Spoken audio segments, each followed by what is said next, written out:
Su familia se avergonzaba de ella porque no podía ver. La tribu a la que se unió la atormentaba y la marginaba por inútil.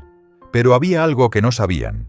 Mientras toda la tribu estaba ciega ante el desastre que se avecinaba, ella era la única que podía ver la verdad. Esta es la historia de cómo la debilidad se convirtió en la mayor fortaleza. El ara no era más que un susurro en el puesto comercial de su padre. Una fiebre ardiente, años atrás, le había robado la luz de sus brillantes ojos azules, condenándola a una oscuridad eterna. Tras la muerte de su padre, el despiadado tío de Elara, Lord Valerius, quien se hizo cargo del puesto, la consideraba solo una carga vergonzosa. Con su cabello rubio y su piel de porcelana, podría haber sido una dama europea, pero su ceguera la convertía en mercancía defectuosa. Valerius la odiaba porque no podía casarla con un mercader rico y hacerse con su fortuna. En esta marginación, Elara había redescubierto el mundo que sus ojos olvidaron a través de sus otros sentidos. Podía oír el más mínimo cambio en la dirección del viento, sentir la más leve vibración en la tierra y percibir la más pequeña mentira en la voz de una persona. La intriga comenzó cuando Valerius hizo un pacto secreto de armas con la tribu más peligrosa de la región, los látigos silenciosos. El líder de la tribu sabía de la existencia de Elara y quiso a esta chica pálida como parte del acuerdo, como gesto de buena voluntad. Valerius vio esta oferta como una bendición. Ganaría un aliado peligroso y al mismo tiempo se desharía de esa carga inútil. Engañó a Elara. Le dijo que irían a otro asentamiento río abajo para conseguir hierbas medicinales. Aunque Elara sintió la falsa compasión en la voz de su tío, no pudo oponerse. La llevaron hasta la frontera de las tierras de la tribu. «Tu destino ahora», dijo Valerius, «no puede ser peor que mi misericordia». La dejó allí, sola, con solo un bastón en la mano, y se alejó sin mirar atrás. En ese instante, Elara comprendió que la traición del mundo civilizado era mucho más cegadora que el peligro de la naturaleza salvaje. La supervivencia de Elara no fue un milagro, fue una proeza. Usó su olfato para encontrar agua y escuchó las vibraciones de la tierra para detectar a los animales que se acercaban. Después de caminar durante horas, sus oídos captaron un sonido extraño y rítmico que retumbaba bajo tierra, una cascada. Al avanzar hacia el sonido, se encontró en las tierras de la tribu del Ojo del Sol. Quien la encontró fue el joven y carismático jefe de la tribu, Kellen. Kellen regresaba de cazar y se quedó helado al encontrar a esta mujer rubia y ciega al pie de sus cascadas sagradas. ¿Era una trampa o una señal de los espíritus? Elara fue llevada a la tribu como cautiva. Kellen no creyó su historia. «Una ciega», dijo en el consejo. «¿Cómo puede cruzar sola las tierras de los látigos silenciosos? Es imposible, es una espía». La chamana de la tribu, la ambiciosa y celosa Zola, no tardó en aprovechar la situación para su beneficio. Zola llevaba mucho tiempo deseando a Kellen, pero los ojos de Kellen estaban puestos en Nila, la cazadora más hermosa de la tribu. Zola no vio a Elara como una amenaza, sino como un peón para hacer caer a Nila de la gracia de Kellen, mi jefe, dijo Zola con falsa sabiduría. «Esta mujer no es una espía, es un recipiente vacío. Los espíritus nos la envían para castigar la arrogancia de Nila». Zola propuso que Elara fuera entregada a Nila como sirvienta sagrada. Kellen aceptó la propuesta. Elara era ahora la esclava de Nila. Nila, para humillar a Elara a los ojos de Kellen, le dio las tareas más pesadas. Se burlaba cruelmente de la ceguera de Elara, empujándola y haciéndola tropezar constantemente. Elara lo soportaba todo en silencio, pero Kellen observaba cómo esta mujer frágil se levantaba en silencio y con dignidad cada vez que caía. Se dio cuenta de que, a pesar de su ceguera, mantenía su choza en un orden impecable, y era la primera en predecir una tormenta basándose en la dirección del viento. El duro caparazón de guerrero de su corazón comenzaba a agrietarse lentamente ante la fuerza silenciosa de esta mujer inútil. La vida de la tribu transcurría a la sombra de la montaña de fuego. La montaña era considerada sagrada, el hogar de los espíritus de sus antepasados. Pero Elara, desde el primer día que llegó, sentía un zumbido profundo e inquietante que venía de dentro de la montaña. Un sonido que nadie más oía. Era el gemido de dolor de la tierra.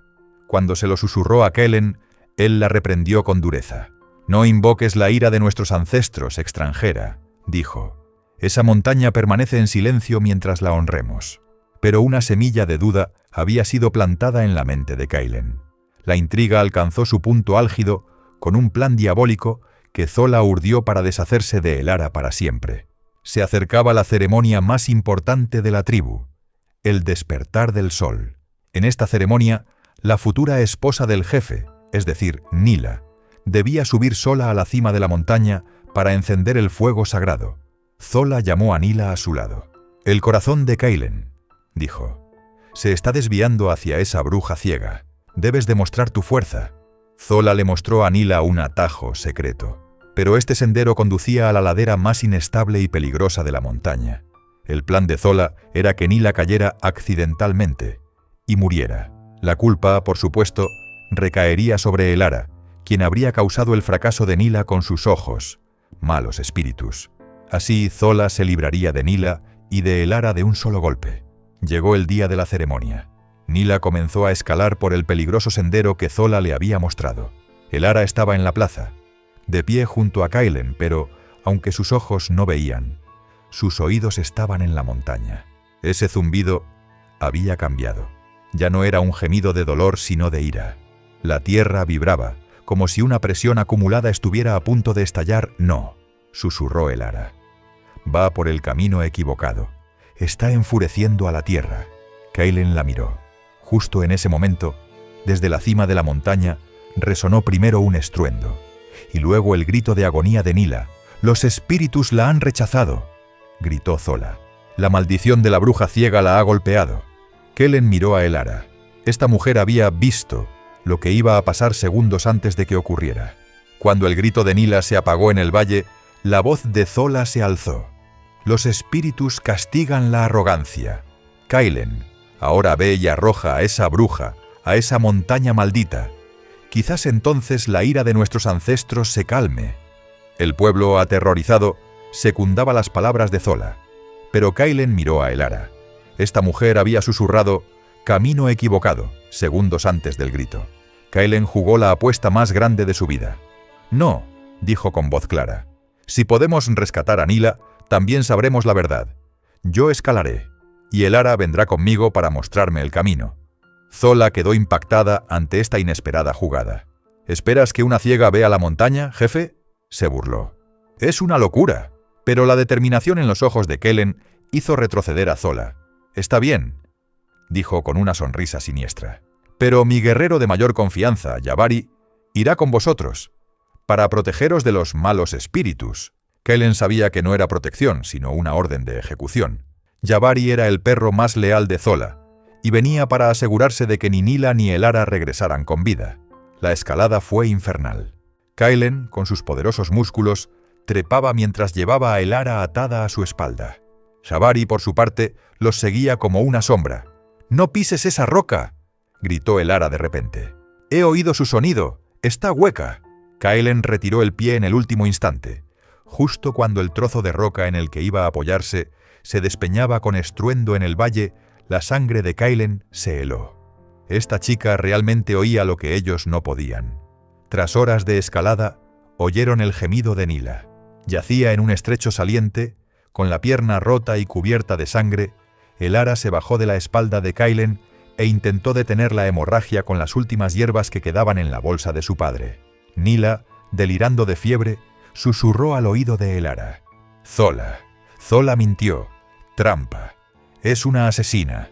Justo en ese momento, la lanza de Jabari voló zumbando hacia Kailen. Kailen no esperaba el ataque de Jabari. La lanza le rozó el brazo, abriendo una herida profunda. «Por fin», dijo Jabari con una sonrisa triunfante. «Nuestro jefe ha caído bajo el hechizo de una bruja. No puedo permitir que ninguno de los dos baje de esta montaña». Los dos guerreros se enzarzaron en una lucha mortal en ese estrecho saliente. Kailen, con el brazo herido, estaba en desventaja. Jabari lo empujaba hacia el borde del precipicio. Elara oía los gemidos de dolor de Nila y la respiración furiosa de Kailen. Su ceguera no era un obstáculo, era un arma. Sus ojos no veían, pero sus oídos oían cada paso de Jabari, cada una de sus respiraciones.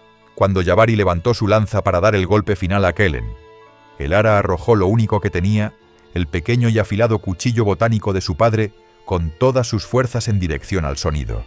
El cuchillo se clavó en el brazo de Jabari, que sostenía la lanza. El guerrero rugió de dolor, perdió el equilibrio y cayó gritando al vacío. Cuando se hizo el silencio, solo quedó la respiración atónita de Kaylen y el cuerpo tembloroso de Elara. Kaylen no podía creer que esta mujer inútil, ciega, acabara de salvarle la vida. Les llevó horas regresar a la tribu. Kaylen, con el brazo herido, cargaba a Nila, mientras Elara les guiaba con su bastón. El zumbido que venía de dentro de la montaña se había intensificado, y Elara decía: «Debemos darnos prisa. La montaña está despertando».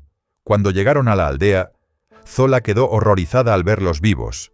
Kaelen dejó a Nila ante el jefe. Nila, con sus últimas fuerzas, lo confesó todo. Cómo Zola le había tendido una trampa, cómo Jabari era un asesino. «¡Miente!», gritó Zola. «Esta bruja os ha hechizado a todos».